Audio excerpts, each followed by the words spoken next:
Om Swastiastu. Perkenalkan, nama saya Ido Madaditya Dharma, saya nomor absen 6, kelas 11 IPA 1. Di sini saya akan menyampaikan materi karakteristik gelombang. Tujuan pembahasan materi karakteristik gelombang ini yaitu untuk mengetahui pengertian gelombang, untuk mengetahui macam-macam gelombang, untuk mengetahui dasar persamaan gelombang, untuk mengetahui apa itu pembiasan dan difraksi. Pengertian gelombang. Gelombang adalah gejala rambatan dari suatu getaran atau usikan. Gelombang dapat diamati dengan mudah melalui gejala yang ditimbulkannya. Misalnya pada gelombang air laut. Ketika angin berembus dari lautan ke arah pantai, air laut akan terusik atau bergetar. Usikan yang terlihat merambat pada permukaan air laut inilah yang merupakan salah satu contoh gelombang. Macam-macam gelombang.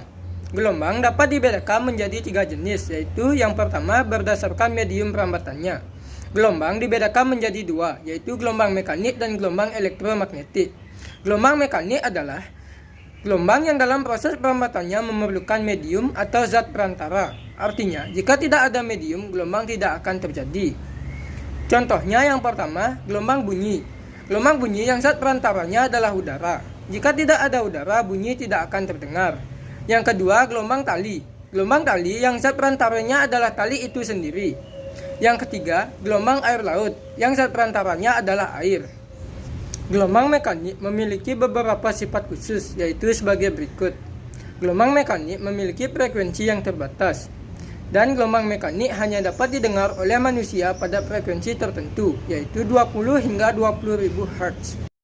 Gelombang elektromagnetik. Gelombang elektromagnetik adalah gelombang yang dalam proses perambatannya tidak memerlukan medium. Contohnya, gelombang cahaya, gelombang radio, sinar X, dan sebagainya.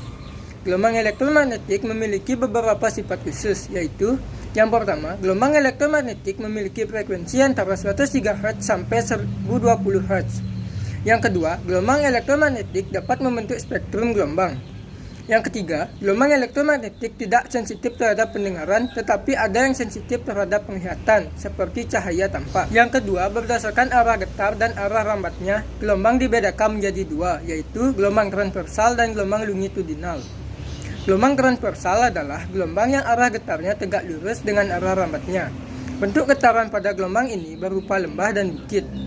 Contohnya adalah gelombang tali, gelombang cahaya, gelombang air, gelombang seismik sekunder, gelombang Rayleigh atau permukaan, dan sebagainya. Gelombang longitudinal. Gelombang longitudinal adalah gelombang yang arah getarnya sejajar dengan arah rambatnya. Bentuk getaran pada gelombang ini berupa rapatan dan renggangan.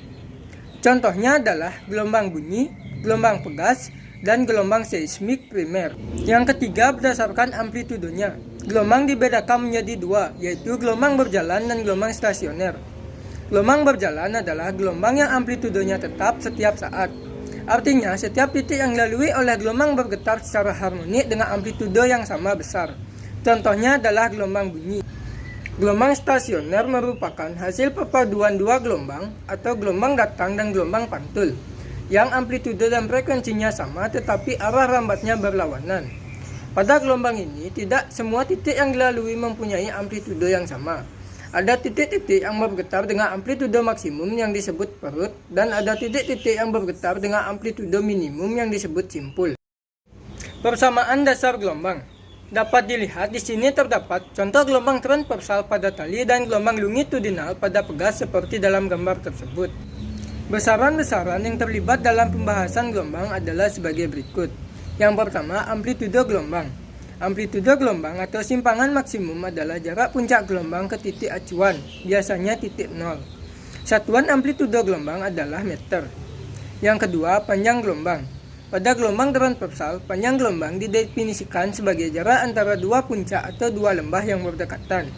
Sementara itu, pada gelombang longitudinal, panjang gelombang didefinisikan sebagai jarak antara 2 rapatan atau 2 renggangan yang berdekatan.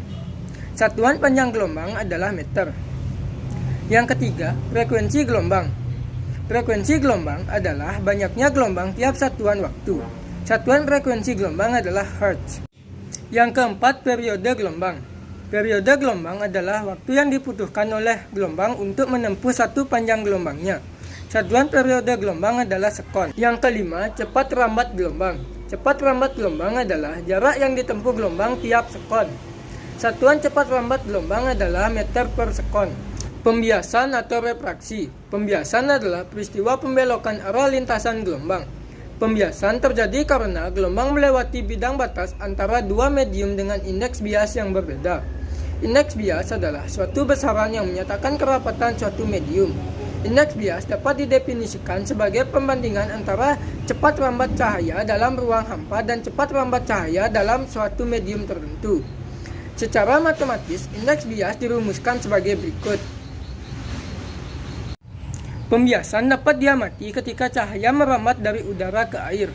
Oleh karena udara dan air memiliki indeks bias yang berbeda, maka arah lintasan gelombang akan mengalami pembelokan atau pembiasan. Gejala pembiasan ini sesuai dengan hukum Snellius. Untuk lebih jelasnya, perhatikan gambar berikut. Bunyi hukum 1 Snellius. Sinar datang, sinar bias, dan garis normal terletak pada satu bidang datar, dan ketiganya saling berpotongan. Bunyi hukum 2 Snellius. Sinar yang datang dari medium kurang rapat menuju medium lebih rapat akan dibiaskan mendekati garis normal. Sebaliknya, sinar yang datang dari medium lebih rapat menuju medium kurang rapat dibiaskan menjauhi garis normal. Hukum Snellius juga menyatakan bahwa perbandingan antara sinus sudut datang dan sudut bias adalah ekuivalen terhadap perbandingan kecepatan dan panjang gelombang dalam dua medium.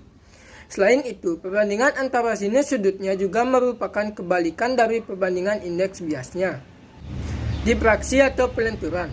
Difraksi adalah pelenturan atau penyebaran gelombang ketika melewati sebuah celah. Peristiwa difraksi pada gelombang cahaya dapat diamati melalui sebuah eksperimen. Hasil eksperimen akan menunjukkan pola terang dan gelap pada layar. Pada peristiwa difraksi, semakin besar panjang gelombang cahaya yang melewati celah, semakin kuat pula cahaya tersebut dilenturkan. Gejala difraksi akan semakin tampak jelas apabila celah yang dilewati semakin sempit. Contoh difraksi dalam kehidupan sehari-hari adalah saat kamu mendengar suara mobil di tikungan jalan. Meskipun kamu belum melihat mobil karena terhalang oleh bangunan atau pepohonan, tetapi suara mobil tersebut sudah dapat terdengar. Jadi kesimpulan yang saya dapat yaitu gelombang merupakan gejala rambatan dari suatu getaran atau usikan. Gelombang dapat dibedakan menjadi 3 jenis. Yang pertama, berdasarkan medium perambatannya, yaitu gelombang mekanik dan gelombang elektromagnetik. Yang kedua, berdasarkan arah getar dan arah rambatannya, yaitu gelombang transversal dan gelombang longitudinal. Yang ketiga, berdasarkan amplitudenya, yaitu gelombang berjalan dan gelombang stasioner. Pembiasan adalah peristiwa pembelokan arah lintasan gelombang. Sedangkan difraksi adalah pelenturan atau penyebaran gelombang ketika melewati suatu celah. Baiklah, sekian yang dapat saya sampaikan mengenai materi karakteristik gelombang. Apabila ada kesalahan kata, saya mohon maaf. Akhir kata saya tutup dengan Parama Santi. Om Santi Santi Santi Om.